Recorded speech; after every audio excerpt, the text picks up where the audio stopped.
The Lenten season began about the 11th century, and it started out in the Catholic Church, Roman Catholic Church, and in Orthodox churches as a season of renewal.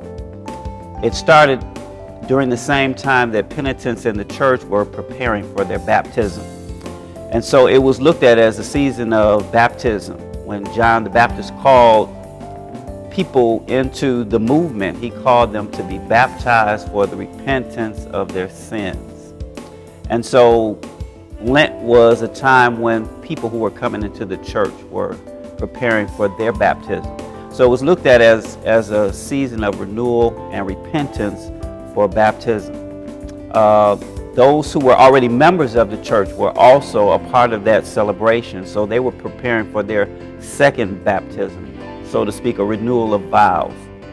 So as everyone prepared for that experience, that 40-day period that we today call Lent was that preparation of fasting and prayer and studying the vows of the church and the things that represent one's faith.